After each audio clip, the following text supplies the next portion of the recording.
Conclusion inevitable.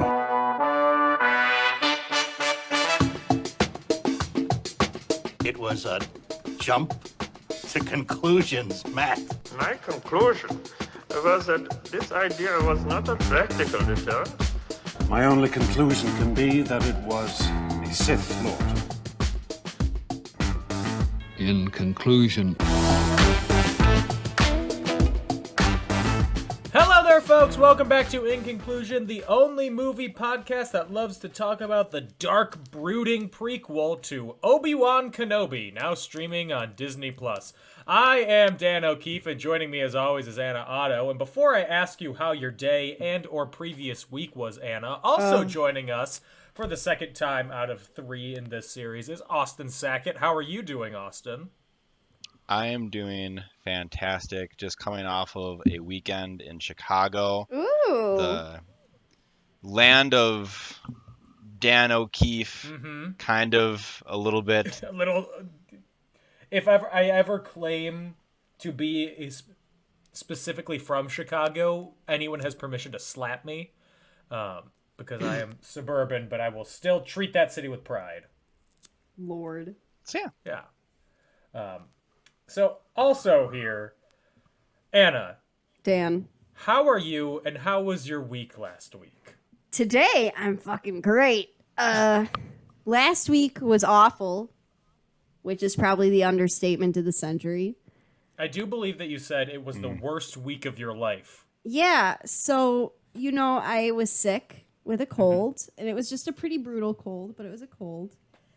I was on the fence about calling off recording last week, but hawed, ultimately did. Boo-hoo-hoo, move on. Thursday, I'm feeling good. Now, I am about to say some things that are going to be graphic for the faint of stomach. Is that okay? Yes. Austin? That's everybody's warning. yes, yeah. Okay. Is this going to be one of the 2 topics that you can't stand? Yes. Okay, Oh, boy. I'm ready for it. End of the workday, we had an event on Thursday. I masked up to be respectful because I still wasn't feeling great, but I was working the event. Before I left the event, I shit my pants. No I way. came home, shit my pants again. You were still wearing pants at that point? I'd barely walked in the door, Dan. Oh my gosh. I immediately take my pants off, and I call my mom from the toilet. She's not answering. It's pouring out of me like water. I told you it was for the faint of stomach. I text my mom, help. I can't tell you why. I'm just very sick, and I'm trapped in my bathroom, and it's too much for your pure ears. Text me back. She does. Thursday, I'm kind of losing my appetite. I'm feeling okay, but I'm not feeling great. So that's what's happening. It was so bad I wore an adult diaper, okay? I could not move without something exiting my body. Wow. I'm having a war flashbacks right now. The next day, Friday, I woke up. I felt so sick. I threw up during the night. Okay, a different end. Yeah, I couldn't keep anything down except for water. I took 2 bites of applesauce, and that shit came right back up. So I went to urgent care, and obviously I just had a stomach bug, but they made me take all the tests. Gave me some anti-nausea medication. I was sick until Saturday evening. I started feeling better, but I still was only really drinking Gatorade and eating crackers. And I'm finally better today. Yesterday I was officially better. Today I'm fine. Wow. I was so scared, Dan. I had a fever. I literally, Gage was calling me Baby New Year because I could not put any other clothes on. It was too hot. You were wearing an adult diaper and a sash? Yeah, and a top hat, actually. And And a cane? Yes. And I'm sorry to be so graphic with you guys, but I really need you to understand why this was the worst week of my life. No, I get that. I think that fits the qualifications required. When I tell you I think I lost 5 pounds. Like, I was scared. I don't doubt it. I had a Hey there. horrible Looking for the nightmare. hot new Milwaukee No. summer beach diet? Yeah. We have the one trick for you. Doctors hate it. Literally kiss someone with an intestinal virus. Like, it was so bad. What do you And think you ate? Or No, what? I just had a virus. Apparently, it's going around. I was like, What this is is the going virus around? called? It's called a variation of the stomach flu. I don't know. The doctor literally wrote, has some sort of virus. And I was like, no, that's so vague. She's like, well, unfortunately, all you can do is take these anti-nausea pills. Oh, and Obi-Wan. We watched the 2 episodes of Obi-Wan. I could barely watch them because watching TV, even looking at a screen, was giving me motion sickness. Oh, you were like, it's Wow. like you were concussed at the same time. It was, I was. The speed at which liquid was leaving my body was making my head spin. Like, it was terrible. Literally shitting your brains out. I vomited so hard I burst a few blood vessels in my eye. Like, I have burst blood vessels in my eye right now. Oh my god. So, yeah. Sorry, everyone. It was my birthday last week. Oh, happy birthday, King. One thing to add to that, I was still getting over a cold, so I had a stuffy nose most of the time, too. At that point, you would think that the vomit would, like, knock it out. At that point, I thought I would have just died. Oh, well, I didn't. different strokes. Anyway, that's my peril. Thank you for listening, guys. I know that was disgusting, but that's why I It couldn't was. record last week. I'm happy we didn't record last week at this Yeah, point. me too. I would have been fighting for my life. I literally called my boss. I was so pissed too because I had taken Tuesday as a sick day, and then I worked on Wednesday, worked on Thursday, had planned to take Friday off, but Thursday was really only a half day because I had my event. Friday I had taken off for fun, but I was sick. Mm-hmm. I couldn't do it. It was terrible. What a wasted day. I hope you had a wonderful birthday, Austin. Yeah, happy birthday. Belated, but happy birthday, Austin.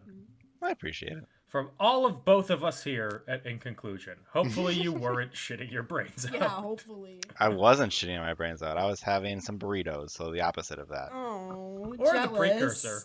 Or the precursor, Yeah. yeah, that's true. I was so jealous. So, anyway, the movie that we're talking about today is Black Hawk Down. Is it, Dan? Is it Black Hawk Down? What I happened? need to confess to something. When Austin came to me with the idea for this series, I was like, yeah, great, let's do these 3 movies and let's do them in order. So we did Saving Private Ryan first, World War II, and then we were supposed to go to Full Metal Jacket. But me, in my eternal talking without thinkingness, went, next week we're doing Black Hawk Down, baby. And Austin was Don't like, know where you pulled that one out of. is it? Okay. So, my apologies to Austin's hopes. Sorry, Austin. He's having a rough week. First, you had to listen. Not as rough as you. You had to Yeah. listen to my ailments, and now this.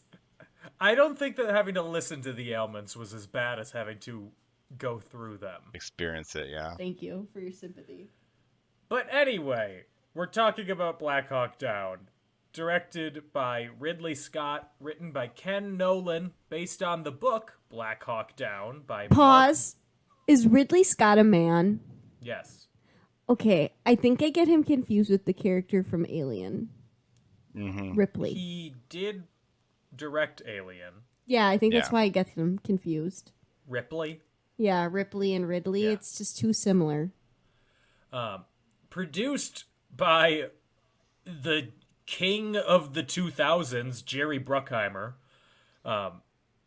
Starring a lot of people. False. I don't recognize anyone when they have the dirt makeup on. Gage had to pause the movie. He's like, you don't recognize Ewan? I was like, where? He's not on this screen. He's like, you're literally looking at him. I will say, like, the previous film, Saving Private Ryan, a lot of really big stars. I mean, I wouldn't say Black Hawk Down had, like, big stars at the time it was released, maybe. Aside from Ewan McGregor. Yeah. But I agree. I had total facial blindness. I Welcome. saw Tom Hardy when he was sitting around with the guys, and then I didn't realize he was in the rest of the movie. Yeah. And I couldn't find him. I Gage was thought like, there he that- is. And I was like, where? yeah, and I thought Orlando Bloom was still part of the movie at the end. Nope. No. He was out of it right at the beginning. Ty Burrell was in it. I recognized him once Gage pointed it out. I said, okay, there's my king. You see But those it took eyebrows. a second. I love him. So we've got, in addition to Ewan McGregor, we've got Josh Hartnett, Tom Sizemore, who was also in Saving Private Ryan, Ewan Bremer, Hugh Dancy, Ian Grufford, the guy from the Fantastic Four, Jason Isaacs, Malfoy's dad, Tom Jeremy Hardy, Irons. Orlando Bloom, Jeremy Irons. No, Eric Jeremy Irons Bana. is not actually in this movie, to clarify. I just get Jason Isaacs and Jeremy Irons confused. The playwright Sam Shepard, What? right? What was he doing? Writing a play in the background? He was William Garrison. William Fitchner, Kim Coates, Nicholas Coaster Waldo, I pronounced that wrong, George Harris, Travis Etienne, Ty Burrell, and most importantly, Ari Emanuel from Entourage, Jeremy Piven, the true star of the film. What a guy. Apparently only to me. Cinematography by a name I can't pronounce, but it's Polish. Music by Hans Zimmer, released on January 18th, 2002, with a budget of $92 million. It made $173 million at the box office. And on Rotten Tomatoes, it has an approval rating of 76%, with the critical consensus reading, though it's light on character development and cultural empathy, I'll underline that, Black Hawk Down is a visceral, pulse-pounding portrait of war, elevated by Ridley Scott's superb technical skill. Big Roger Ebert gave it 4 stars out of 4, and it was nominated for 4 Academy Awards, winning 2 for Best Editing and Best Sound. It lost Best Director to someone. Oh, to Ron Howard for A Beautiful Mind. Okay, but A Beautiful Mind is a wonderful film. It is. And Beautiful, may I say. Good one. you may say. So, now that we've gone through all that, Austin, what's your story with the movie? What's my story with the movie? So, it's interesting, the progression that we're doing this, ironically, kind of. So, when we first, like you said, were planning on doing this series, Saving Private Ryan was like the one that I for sure wanted to do. Favorite movie, top tier, amazing. Mm-hmm. Then I suggested Full Metal Jacket and The Hurt Locker.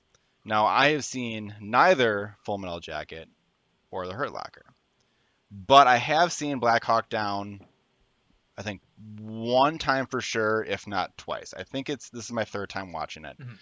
So we're going for a progression of seeing it a bunch of times to a couple times to whatever one we choose to do next of no times. So I again saw this movie with my dad for the first time, and it would probably be a very similar situation of popcorn, trail mix, watching it while my sister wasn't there. It's been a long time since the last time I saw it. It probably would have been, when I was 14, 15, and then maybe when I was 17, 18. Mm-hmm. I know I have a burnt copy DVD of this, and beyond that, I don't have too much. So it was kind of a nice little dive back in. I remember some parts of it, not many parts of it. Mm-hmm. So this really was just kind of like a refresher of what I saw before, and I liked it. I think it has a lot to uncover, but I also agree with what you said at the beginning, where there's not much character development. Mm-hmm. Did you say that you have a burnt DVD of this somewhere? Did you pirate this movie when you were a child? Sir, I'm calling the It police. was a statute of limitations. I think you've passed it, but Yeah. just kidding. I'm the police. FBI. There is no statute of limitations. This podcast was a setup. 101 episodes later, we finally got him. Ladies and gentlemen, we got him. So I assume that, Anna, you and I are in the same boat, having not seen this movie before. That's correct, but this is one of Gage, what was I going to say? Holy cow.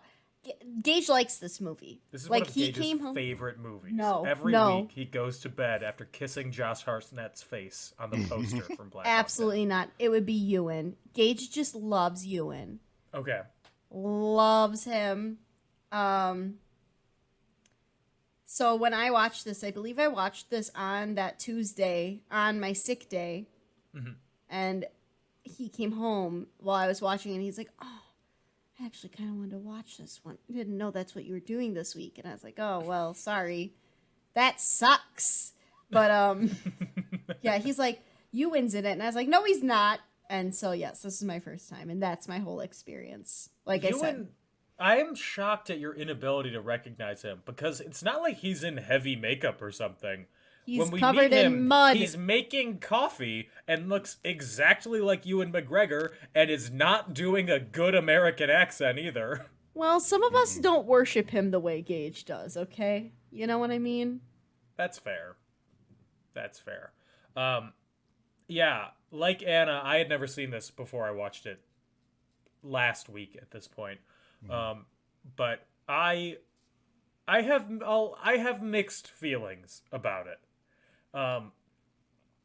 So in an interview, Ridley Scott described the movie as pro-military but anti-war. Interesting. Which That's a hot take. It's a hot take. I kind of get where he's coming from, but also this movie feels like a COD Zombies map. Oh my life. god, that mean? Dan. I literally Oh. was going to say, it's in my notes. I have Call of Duty Zombies when they're coming into the helicopter. I didn't realize Literally. COD meant Call of Duty at first. Sorry, guys. I'm here. I'm with you. There are a bunch Fish of zombies. half-dead fish coming for Yeah. you right That's now. why I was so confused. I was like, COD? What does that mean? Sorry, I'm not hip. My mom didn't let me play shooting games. Mine either. That's why I had to go to Mine friends' either. houses. Yeah. Oh, well. I always got to go to a friend's house. Yeah. That in GTA. I played You know that Halo. one, Anna? I played GTA. I played Wait, your Halo. mom wouldn't let you play shooting games and you No, played Halo? I went to my friend's house to play Halo. Okay. We could play Star Wars shooting games. That was it. Oh, Because they were rated T for teen. yeah, no. I had like all the girly girl. Well, I did have Kingdom Hearts, not shooting, but that's like a more fighting-y game. But I played like Nintendogs. Back to the point that I was trying to make. Sorry, yes. This, Go right this ahead. movie is like Nintendogs, but at war. Just kidding. Oh god. Call of Duty Zombies. And my issue with that is it treats the Somalians, they're not people. Like there's the No. one scene Yeah. that they put in the middle of the movie where they're talking about talking to the soldier they captured, and he's like, money isn't good here. You can't do anything. You think that if you come in here, we're going to stop fighting? I'm like, yeah, that's an attempt to humanize them, but then when you spend the rest of the nearly 3 hours showing them as just like hordes of these, I mean, to be frank, non-white people that are just like visually different, you're like, it dehumanizes them. Well, they don't even call them like the locals or, the natives or the Somalians. They don't call them Yeah. anything like that. They call them the skinnies. Yeah. Like, that's a pretty darn close line to another word that, it's like not really a great term to be calling, like you said, not white people. Yes. Yeah. I didn't like. Now I want to ask you guys what your opinion on this is. One scene that really did not sit well with me, and I know this is something that I'm I was talking about it with Gage because I've never been the kind of person who was interested in war. I never was the kid who, like, my weird history obsession phase was the Titanic. I think I've mentioned that to you guys before. Yeah. Like, I was never into that kind of stuff. The scene where the woman, who looks to be just a random woman in the street, runs and picks up a gun, and one of the soldiers' guns are down. I didn't know how to feel during that scene. Yeah, I don't know if we're supposed to be cheering for that, if we're supposed to be on the side of the military, if it's supposed to be like a war crime, or I'm not saying that movies need to spell out for you this is a good thing, this is a bad thing, but that considering that the rest of the movie is very, as Ridley Scott said, pro-military, I took it as we're supposed to think, oh, thank God he killed her. Thank God he got her. I think... No, go ahead. Oh, no, I was just going to say, I feel like it's one of those things that's like, it's showing you that there's gray areas in every, like, war is not black and white, good guys, bad guys. Well, almost. I think if you watch this movie, you'd think it's black and white, but that's just based off of the races. Daniel! But you know what I mean? Like, it's not... I mean, that kind of is... He's not wrong. It is kind of what they were getting at, inadvertently or not. But I'm trying to think. Was it American Sniper? Yes! Where they had, like, the sniper posted on that, like, kid. And he's like, don't grab the rocket launcher. Don't grab the rocket launcher. And then he finally does, and then they take him out. Gage and I were talking about the same thing, because I was talking about... Thank you for bringing that up. Wow. Austin, we're on the same vibes tonight. Because that's kind of how I felt too, where it was like, I mean, they're showing that these Americans are obviously not welcome at all. Yeah. Like, and so even the locals are, you know, who aren't even part of the militia are not wanting them there. And so just kind of showing that, like, they're willing to, you know, fight at all costs for their, you know, land, for their city, for what they believe in.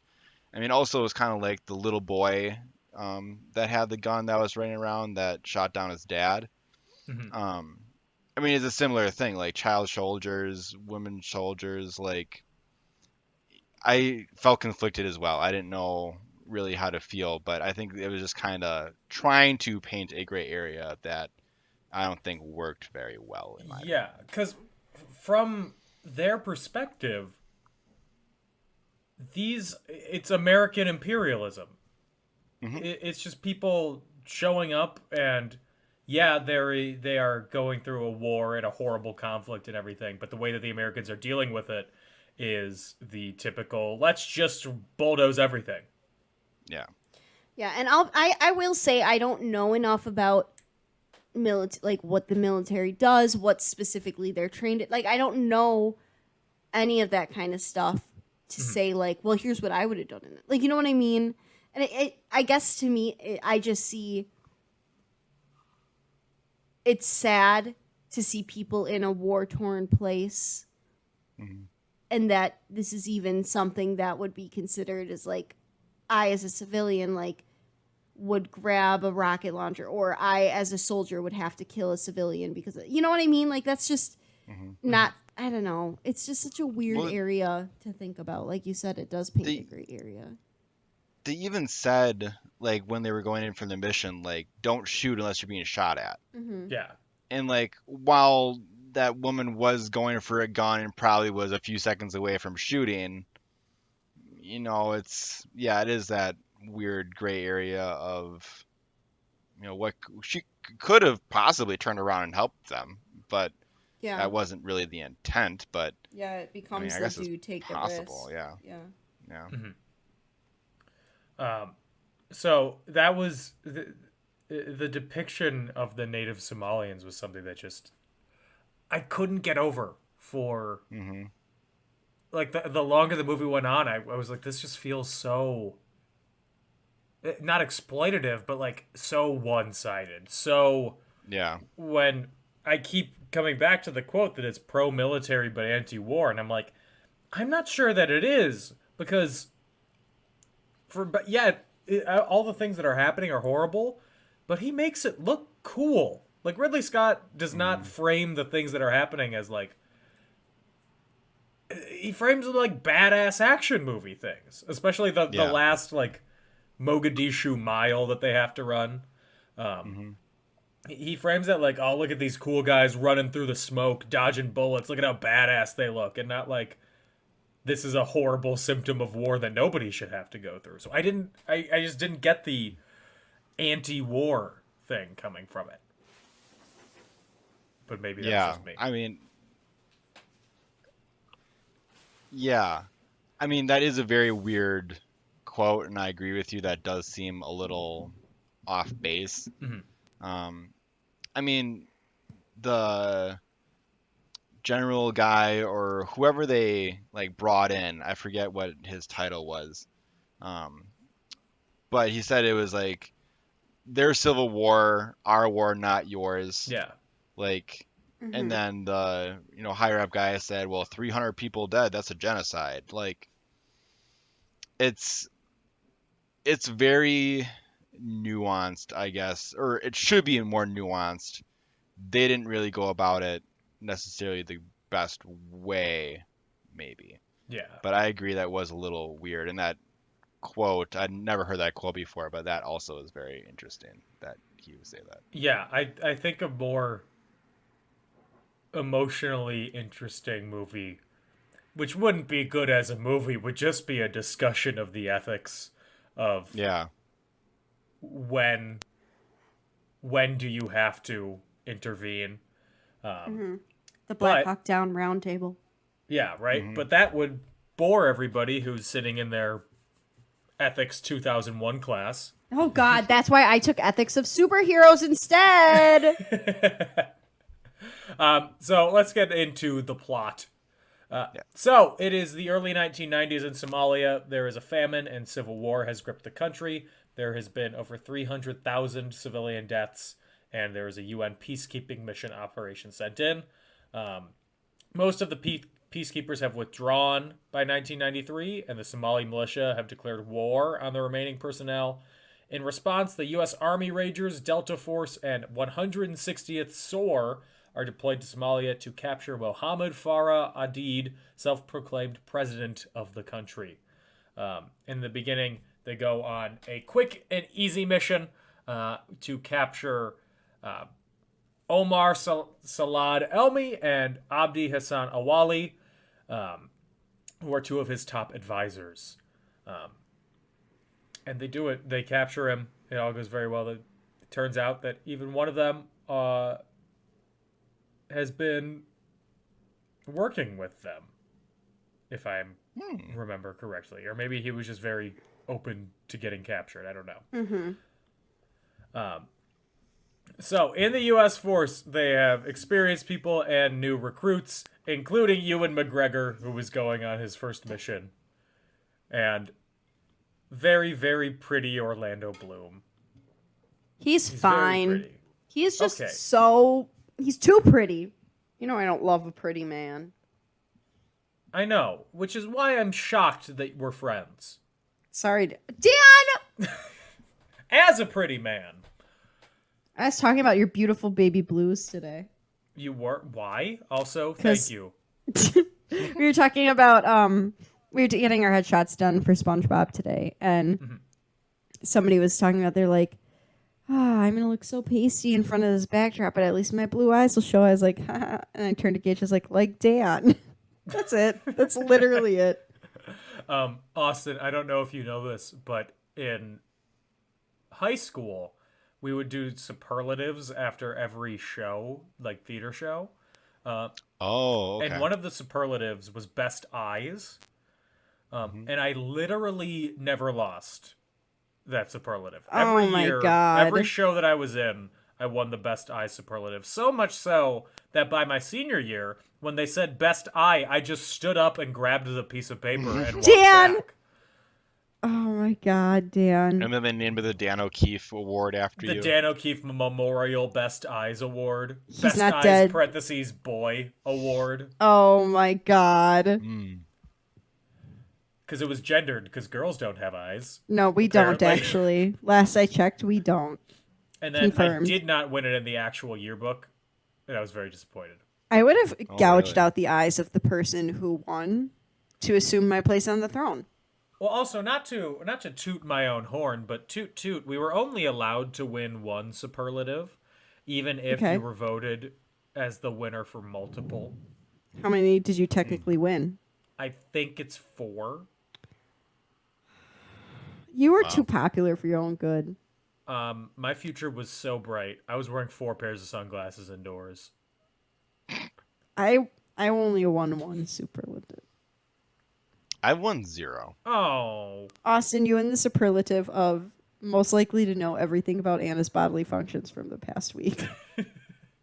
And also, Well, I think I would tie that with Dan. fine, most likely to make a fun quiz game show for our show. I'll take that. That was really clunky. I'm still working on the title. come back next week. Yeah. What did you win, Anna? Most musical. You shocked? No. My brother won. My brother and his now wife won smartest, Look at them. A smart couple. right? He also won the award for Outstanding Boy, which is an award that my high school gives out. What does that mean? It's up to interpretation, but he was the most outstanding boy of What is he outstanding 2013. for? His field, like a scarecrow. Oh, God. Yep. Anyway, Black Hawk Down. Yes. So, the actual operation is launched, and Delta Force successfully captures Aid's advisors inside their target building, but the Rangers and the helicopters that are escorting the ground extraction convoy take heavy fire. And one of the Blackhawks goes down. Not the title of the movie. Shook it. Roll the Family Guy. He said it. He said the title. That's the name of the movie. Also, the pilot of the helicopter that goes down, Jeremy Piven. When he came on screen at the end, when Gage and I were here, and Gage finally saw him on screen. I don't know why I just told that story like a 3-year-old. I'm so sorry. When Gage saw him, he goes, "From Entourage. Dan will love that." I was I just hope so he excited. said it with, like, ire. He did. Good. I hate him, by the way. He knows your type. I know. I know you're so- secretly in love. It's an enemies to lovers trope. Anyway, you know what? Can I say something about going through the plot of this movie? Yeah? Sure. What is it? What are the beats? What's the plot? Aren't we saving someone? Like, they have to Am I take stupid? They're trying to extract the military personnel out of the combat zone into the green zone. But what happens? It's 2 hours of gunfire and explosions. No. Right? And that's pretty much it. No. I have so much. I'm reading through the synopsis, and yeah, it makes sense what they're saying, but I don't like reading what the actual events of the synopsis are. It doesn't connect to any moments of the movie because the only things that stick out for me in the movie are gunfire, a quiet moment where someone's dying or something, gunfire, running, the end. So I don't like. I could keep running through the synopsis, and I will. But it's just I'm having so much. This is the hardest movie that I've had to talk about on this podcast. May I just say? No, that's Oh, sorry, go ahead. totally fair. I was going to say, No, sorry. I'm glad to hear you say that because sometimes I think I'm stupid, Dan, because I don't get a movie. And for Oh, once, like Taxi This Driver? is definitely Yeah. this is definitely not like a Taxi Driver thinker movie. This is definitely a yeehaw, grab your guns, let's go to some territories that don't belong to us and fight a war that doesn't belong to us. Toby either. Keith Blair is in the background. My It's Bud the Lights are Jerry already Bruckheimer chilled. Special. Oh, God. But no, I was thinking about that when I was watching this movie, and I don't know if I wrote it down or not, but this is even when I was watching it, I was thinking this is going to be a harder episode than Saving Private Ryan to talk about because there's so much character, so much of that nuance, so much of that just overall like humanity filled, like it feels like a living breathing thing almost. Yeah, like it's like a and slice kind of like you of were life. saying, it's a slice of life. And like you always say, your favorite movies are the ones that could be short stories. This could not be a short story. No. In any way. No, like the movies that you can each scene can be its own thing. No, you need the whole Yeah, no. whole concept of the movie for it to make sense. Otherwise, it just looks like military recruitment videos. Yeah. Yeah. I feel like this is I'm just glad to hear that it wasn't just me. I'm going to say it again. Birds of a feather get the early late worm together. I don't know where I was Amen. going with that. Birds of a feather. That's it. Yeah, so it's difficult because I don't care about any of the characters. Do I want them to live? Sure. When they die, do I realize who died? No. No. I mean, I thought- just going back to what I said at the beginning, I didn't know Orlando Bloom was the one that fell out the helicopter until the end. Yeah. And they were like running by the the people, and there was like talking about, there was like Blackburn, I think the guy's name was. Yeah. And I looked it up on IMDb, like what character he was, because I had no clue like what was going on, like who was who. Like it was very hard to follow at times, besides the main guy. Yeah. Like you knew where he was at all times, but everyone else was just kind of a jumbled blur of southern white men. Yeah. Thank you. Oh, whenever it's a blur of white men, I just get confused. Is that why you don't watch hockey? Oh, there's a lot of reasons why I don't watch hockey, but that's part of it. So I guess back to the plot. Back to the plot, Dan. So the Black Hawk helicopter goes down. The Classic. 2 crew chiefs are wounded, and a Delta sniper on board escapes in another helicopter that makes it to base. And then the ground forces are rerouted to converge on the crash site, but the militia throws up roadblocks, forcing the Humvee that was going in to save them to go off of its planned route while sustaining heavy casualties, including the gunman on top of the car, which is terrifying. Yeah. I did write down that whoever was on the gun of the Humvee had the most unlucky job in the whole deal. Right? Oh, yeah. Because I think it was like, 4 or 5 of the guys that went up on the machine gun, all of them died. Yeah. Or they all got shot at least. They got injured. Yeah, they're like drummers from Spinal Tap. You go up, you die. Dan, This movie does not go to 11. by any no, means. it does not. So, meanwhile, 2 of the Rangers reach the crashed site, and they start to set up a defensive perimeter to await evacuation with the wounded men. And then another helicopter, piloted by a white Southern man, is shot down and crashes several blocks away. So everybody is basically pinned down within this heavily fortified zone of the Somali militia, and they have no ground support that can get them, no one to take them out, no medics, no nothing who can rescue them. 2 snipers, however, are inserted into the crash site where they find the pilot who crashed from the first, or the second helicopter still alive. And that is where they do a sort of a Custer's last stand of the helicopter. Or Didn't you make Jamie that Lannister's same there. reference last week? Custer's last stand? Yeah. Yeah. It's the one military reference I can make.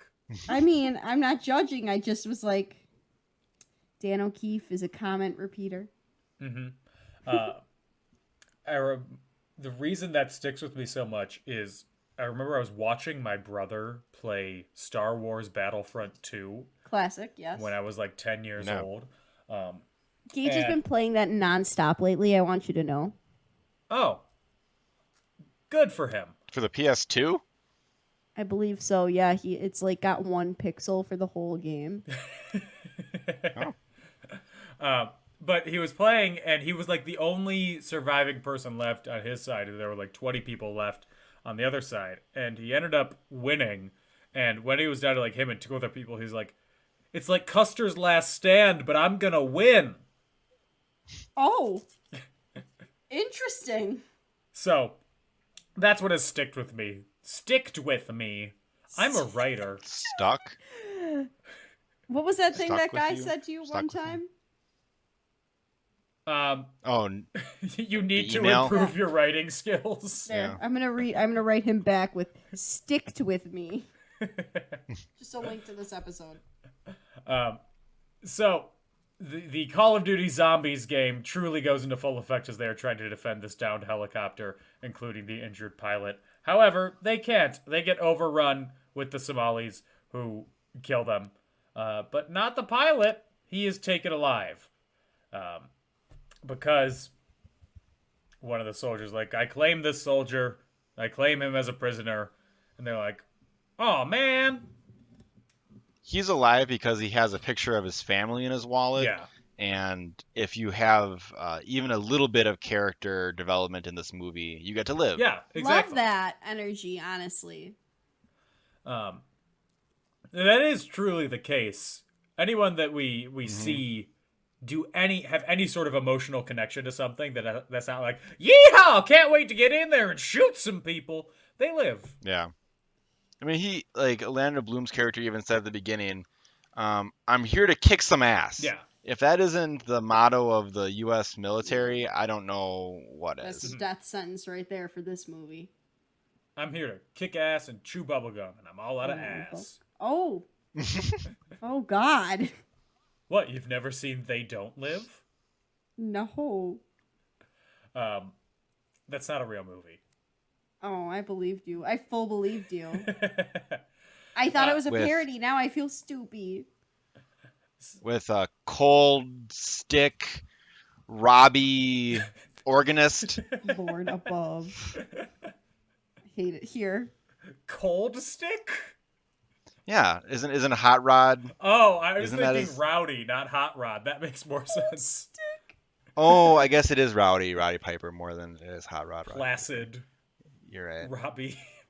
Ew. Cold Stick is still correct. You've out WWE nerded me, Dan, once again. Aha! Cold stick, I'm not gonna lie. We need to make merch that just has a t-shirt that says Cold Stick and a picture of Roddy Piper on it. Mm-hmm. I like the silence that was reacted with initially. I don't know anything about WWE, but I'll support it. It took me a second to visualize it, but I think I'm in. Okay, cool. Hey gang, go to shop.wearecreativeland.com to purchase your own exclusive Cold Stick shirt. That makes no sense.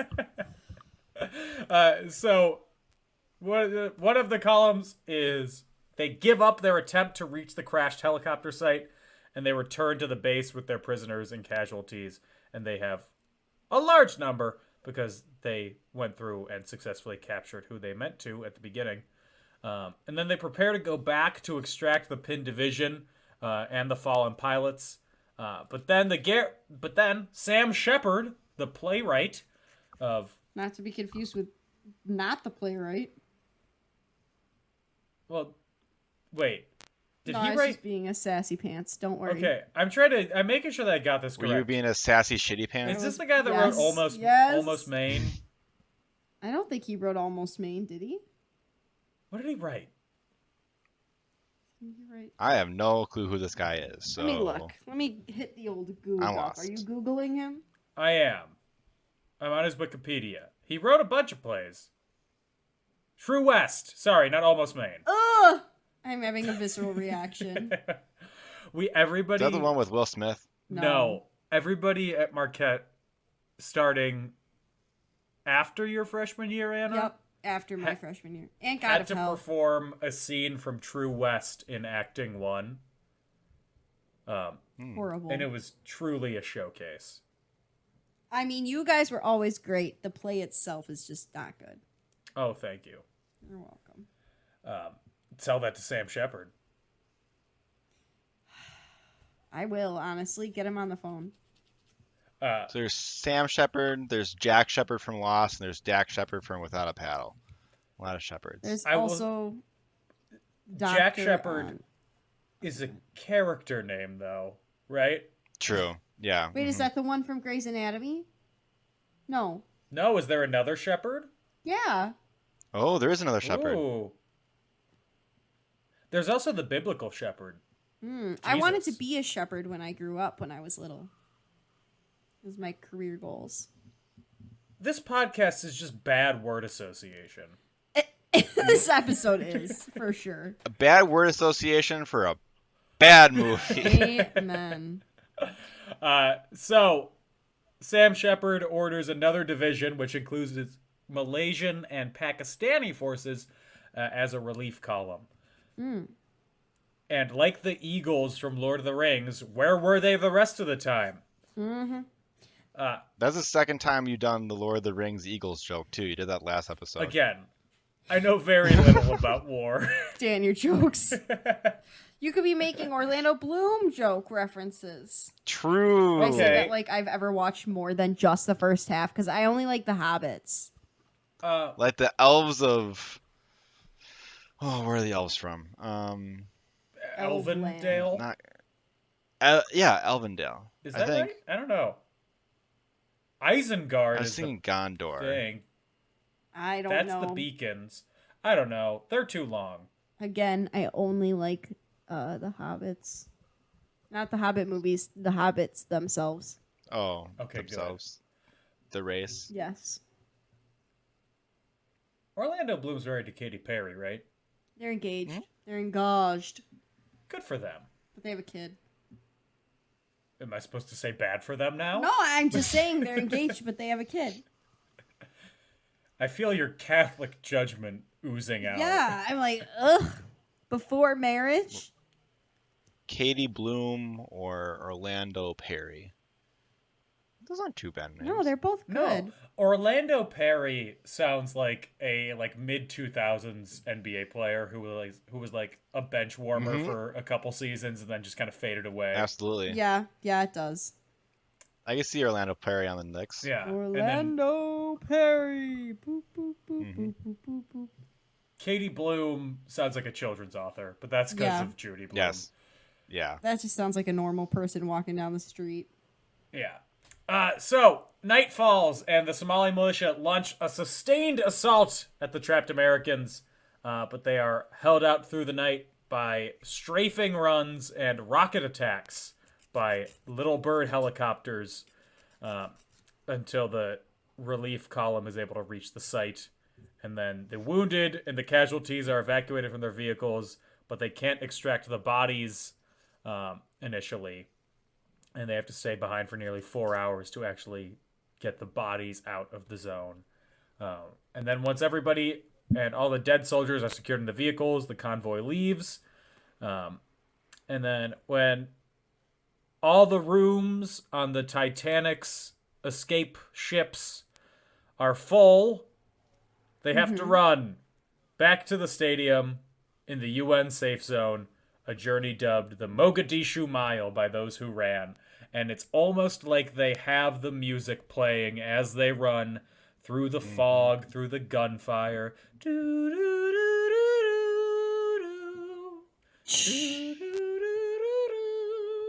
Boom, boom, boom, boom. They see people with guns, but oh no! It's the Pakistanis. They're on our side. Thank It's all God. good. Thank They God I survive. saved you. And then in the credits, they detail the results of the raid. 19 soldiers were killed. with over 1,000 Somalis dead. That's some stormtrooper numbers right there. That is. The snipers were awarded the posthumous Medal of Honor, and then the Somali general was killed in battle with a rival clan in 1996, and Sam Shepard, his character, retired from active duty the following day. And there's also, it didn't have it in the synopsis, there's a scene where they're performing a combat surgery on someone. Yep. I wanted to talk about that. Yeah. It's like the only bit of sustained character that we get throughout the movie, and it's a kind of heart-wrenching scene. Like, I definitely felt for him. Yeah, that definitely was like the best scene in the whole movie. Not necessarily because it was super like gory and It was. gross. I mean, the special effects were They were beautiful. good. Yeah. Yeah. Kind of like the Saving Private Ryan we talked about, the medic getting shot. Like the special effects were good, and then like you're right, it was a lot of character development. I had a question I was going to pose for you guys. So when they go for the clamp of the artery or the vein or whatever they're trying to get closed up, and the guy's like, "Oh, did you get it? Did you get it?" And they're like, "Yeah, we got it, buddy. Like, you're gonna be okay." I'm curious what your guys' thoughts would be. Would you, again, hypothetically, and we're not really probably ever going to be in the situation where this could come up. God, but I hope not. I'd be so useless. would you give the false hope Yes. that you're going to be all right? Yes. Yeah. Yeah. You would? I think so. Because you I don't want to would- I think- have them freaking out. Yeah. You want their last moments to be peaceful. Yeah, I'd rather give someone lie to placate someone in their dying moments than to be like, "Nah, you're gonna die. Be afraid." Yeah. When they're like, "Am I gonna die?" and you're like, "Oh yeah, bye, bitch." Like, no. I just think They want to know. You want to know that they knew that they were being cared for. Yeah. Would you, Austin? Hearing your guys' response, I kind of feel bad about what I was going to What were you say. gonna say? it's okay. What were you gonna say? Well, Let's hear it. I was going to say that I hope that I would, again, be strong enough to, I mean, strong enough, maybe might be the right word, but like, I guess it's hard in two different ways. It's hard to lie to somebody in like their most vulnerable moments, but it also would be hard to like be truthful to somebody in that kind of moment too. Yeah. Yeah. And I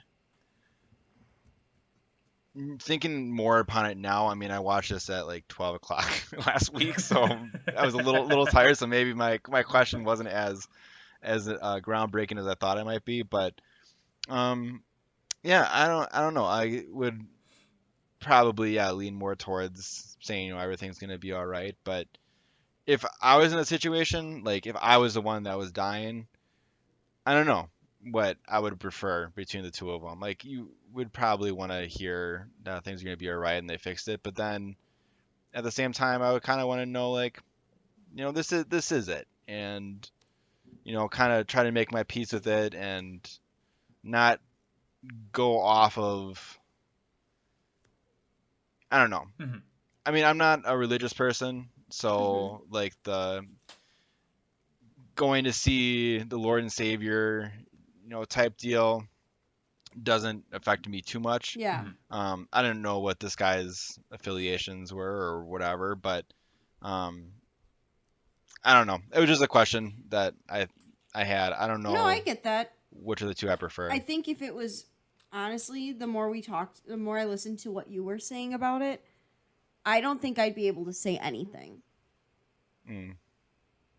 Like, I think I would not be the one who's responding to them when they're like, "It's fixed, right, guys? I'm going to be okay." I think I'd be like, just completely stunned to silence.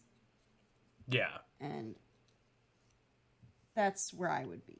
I want to say I'd be the one who's like comforting that person, but I just don't know, A, if I had the stomach to, or B, if I'd be able to not lie, but lie to someone that everything's going to be okay when it's not. I think as we learned through your misadventures last week, I'm not sure that you have the stomach for anything. I don't. Yeah. That's why the military never even crossed my mind. That's why a lot of careers have never crossed. The stories my mom has told me about being a principal in a grade school and some of the sick kids she's had, that's reason enough for me to never become a teacher. So, in the credits, after it fades to black, the first thing that it reads is, and this really, I feel like, hammers my point home, that it treats the Somalis just like video game characters. During the raid, over 1,000 Somalis died and 19 American soldiers lost their lives. That is a pretty major semantic difference between those two. Yeah, they should have just said over 1,000 Somalis and 19 soldiers from America lost their life. Like, you know what I mean?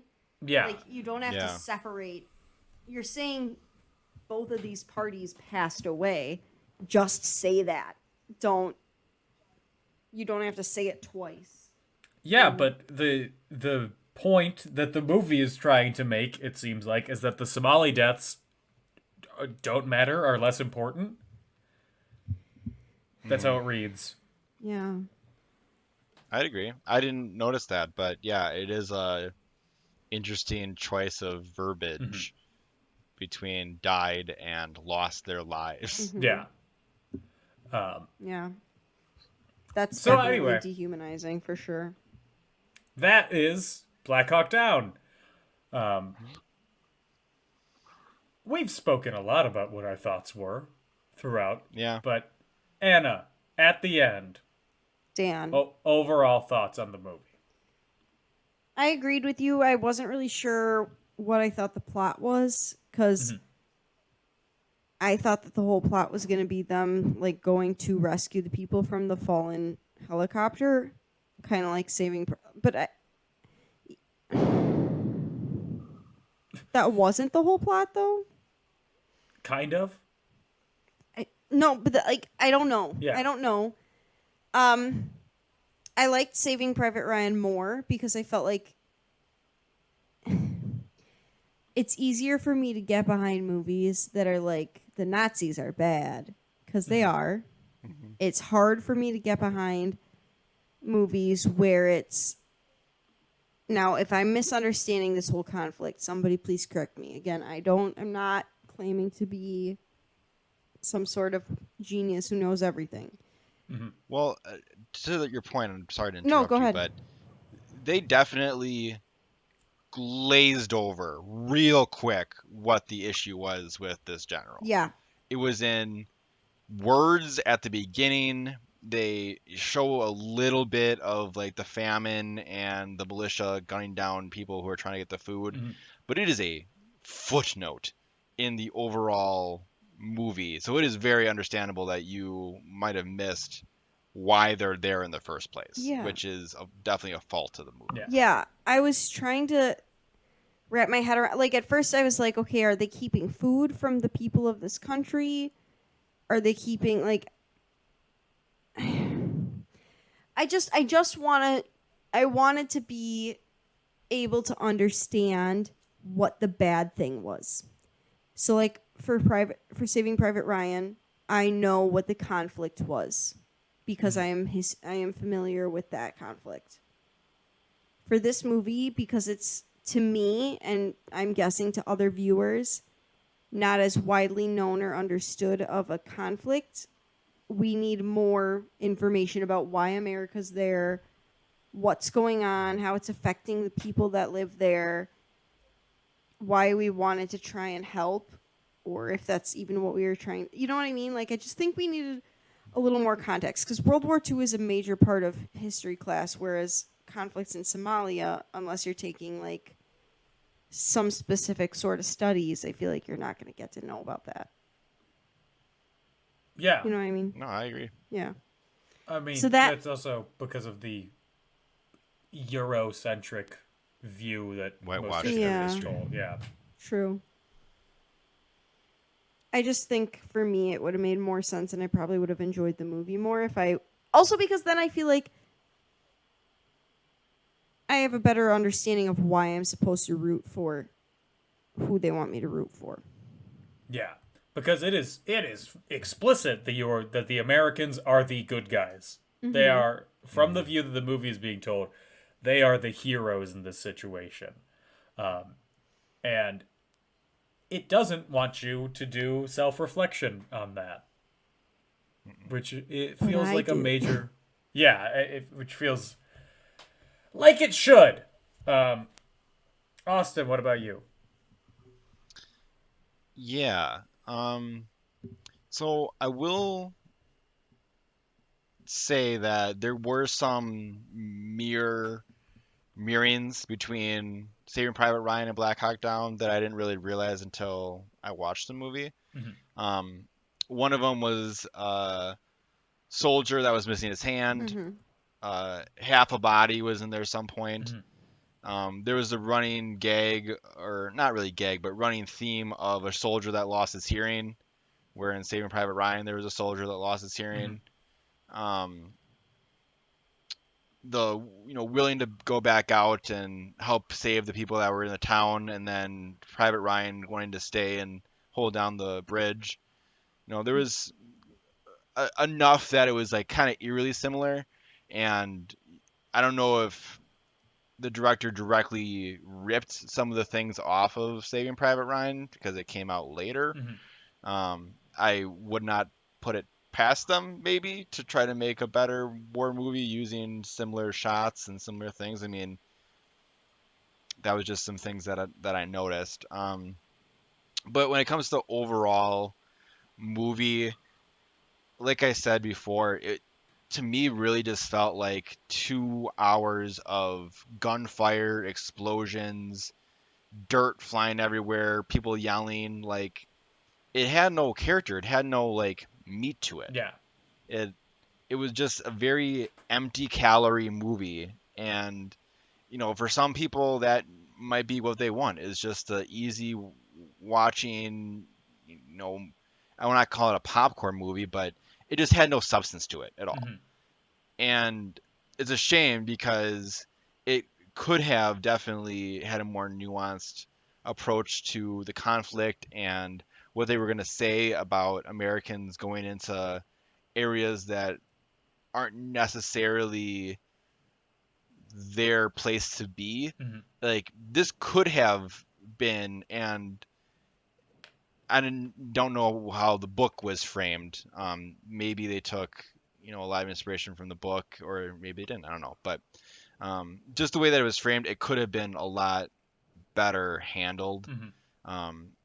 I did feel like it was a shoot 'em up Call of Duty mission that just kept on going. I mean, it probably would not be that hard to find a Call of Duty mission that was very similar in themes to this, and the zombies reference is spot on. I thought the exact same thing. It just, like I said, not a lot of substance, not a lot of stuff there. The things that they could have elaborated on, or they could have done a better job explaining or going deeper into, they just missed those opportunities.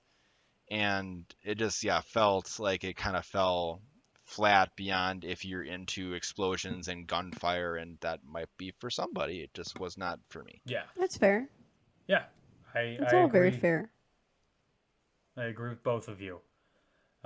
Thank you for the support, Dan. You're welcome. So as such, I will not give any more opinions on anything. Now, yeah, it was... As I watched it,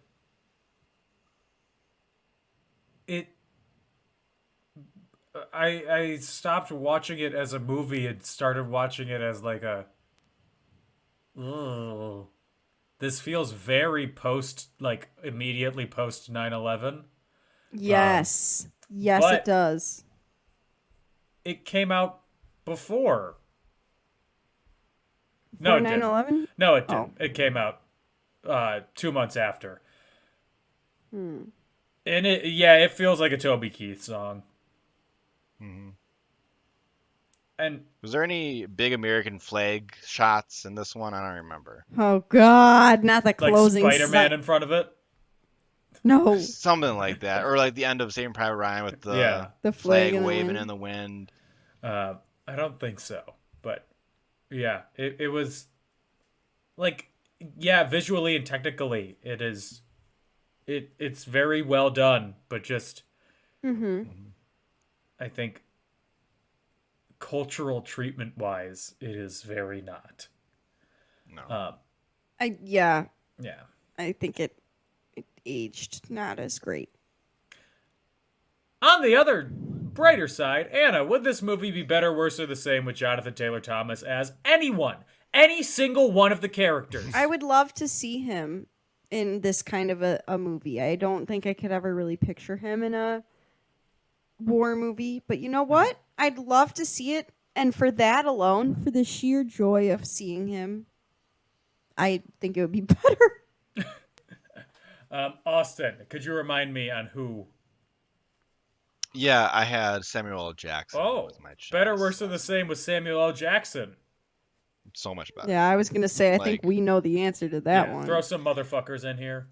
Mm-hmm. Yeah, it would have been vastly better. He would have brought character to, again, any person you choose. He would have made it better. There would have been snakes on the Black Hawk. Mm-hmm. No, Probably, not the or snakes, not the motherfucking snakes in the motherfucking Black Hawk. Like Black Mambas or something like that out there. Not the Black Mambas. It would have been. Kobe Bryant. Do I think this movie would be better, worse, or the same with George Clooney? Anywhere, it'd be the same because it's the same. Everyone is interchangeable in this movie. I do have some trivia for both of you. I'm ready. Awesome. So, no effort was made to find actors who looked like the real soldiers. They were all cast solely for their acting talents. Okay. No comment. The movie was filmed in Morocco Oh, I was wondering where it was shot. because the Somalian Civil War was still ongoing during filming. Wow. The French title is La Chute du Falcon Noir, which means literally the fall of the Black Hawk, but in reference to a literal living bird. A literal translation would be Un Black Hawk à terre. So, Your that's what French you get. accent sounds beautiful, Dan. Hey, I was enrolled in French class. Oh, really? Yeah, I mean, from fourth grade to junior year of high school. Okay, that's more French than I've ever taken. For some reason, I thought you took German. No, my brother did, though. Oh, that's probably what I was thinking about. Was your brother? So, most of the actors who played American soldiers are not American. I remember. Yeah. Ewan McGregor is Scottish, Eric Bana's Australian, Kim Coates is Canadian. Jon Gruffin, I will never pronounce his name right, is Welsh. Mr. Fantastic. Ewan Bremer is Scottish, Jason Isaacs English, Nicolás Coster-Waldau was Danish, Tom Hardy's English, Matthew Marsden is English, Orlando Bloom is English, and Hugh Dancy is Dutch. Hugh Dancy isn't Dutch. He's British. He's the most British. Could have fooled me. So this movie inspired Metal Gear Solid 4, Call of Duty Modern Warfare. The first game's American campaign has a shock and awe game where the player lands to rescue a downed pilot. And then the third game focuses heavily on a Delta Force team led by a character voiced by William Fichtner and a multiplayer map that's set at a first Black Hawk crash site. Now that you're talking about video games in this movie, my dad for the PS2 had a Black Hawk Down Video game? Lord above. Oh, wow. I don't know any like gameplay of it. I can only imagine it's very similar to Call of Duty, and the fact that it inspired Call of Duty just kind of solidifies what you were saying earlier. Yeah. The set was overrun by stray dogs. which were then kept in the movie because Ridley Scott liked the feel of their presence. Wait, And that's 8 my dream. I would love if my life was overrun with stray dogs. And 8 of the dogs were adopted by members of the production crew. Oh,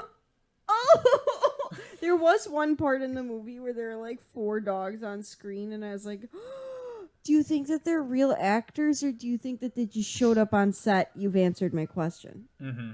They just showed up on set. And honestly, I hope that they lived. I'm assuming they're not alive anymore because it's been a long time. Not. I hope they lived really happy, beautiful, full lives. Me too. I love dogs. Russell Crowe was offered Eric Bana's role. It would have been the same.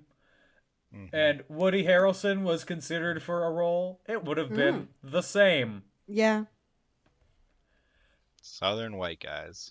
You know that his dad was a murderer? Who's? Woody Harrelson. Who'd he kill? A person. His dad's name is Charles Harrelson. He was a hitman. So multiple people. God, He was the convicted for assassinating federal judge John H. Wood Jr., who was the first federal judge to be assassinated in the 20th century. He killed a bunch of people, and he was allegedly involved in the assassination of John F. Kennedy. Dude, that's fucking crazy. Kind of love that drama. There is a 10-part podcast about his life. And it's called Son of a Hitman. Perfect. Gonna have to Spotify. give it a listen. Interesting. So, anyway, Austin, on a scale of 1 to 5 Black Hawks downed, what do you give this movie? Purely for the cinematography and the special effects, I will give it 2 Black Hawks down. And by that, I mean 2 Black Hawks up or 2 Black Hawks middle of the road. Anna, what about you? I'm giving it 1 Black Hawk. Wow. I did. I'm The vibes were surprised. not immaculate. I agree with you. I am going to be shocked because I am giving it the highest score out of the 3 of us. 2.5. 2.5. Classic Dan. Enlightened centrist over here. Oh, boo. Both sides are bad. Yeah, 2.5 as for reasons stated previously. Are you capable of giving a movie less than 2.5, Dan? Yeah, Joker. I give it 1. That doesn't count.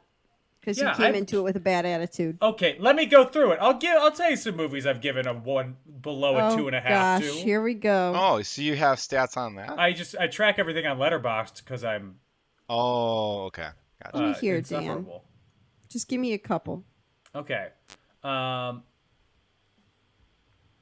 I need to sort them by when watched, not when released.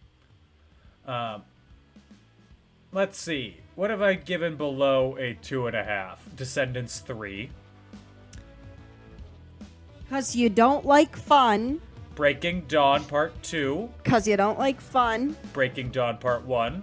Because you don't like fun. New Moon. 'Cause you don't like Twilight.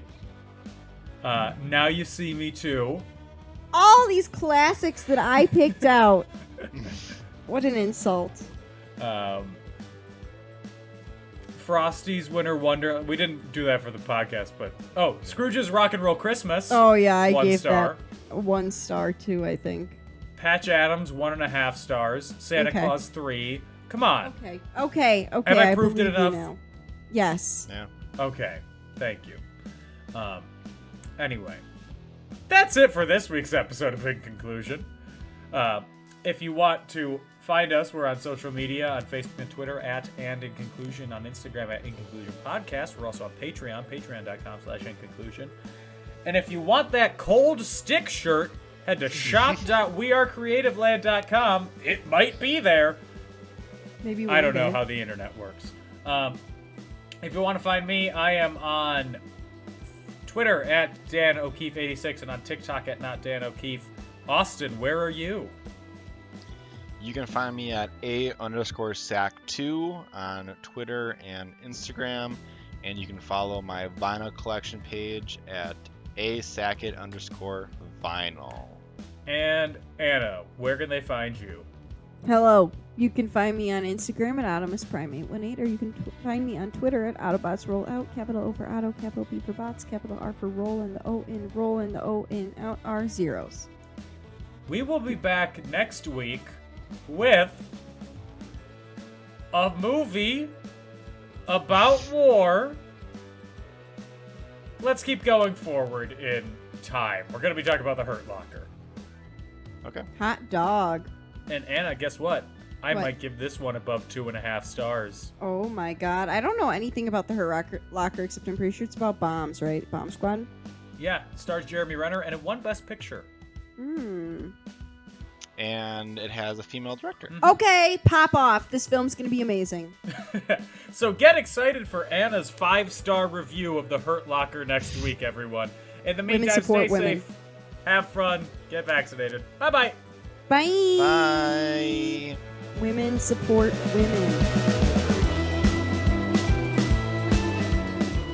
I'd show you, but I'm not in the business of giving free peeks at my feet. You know what I'm saying? They'll charge you. So. A Creative Land podcast.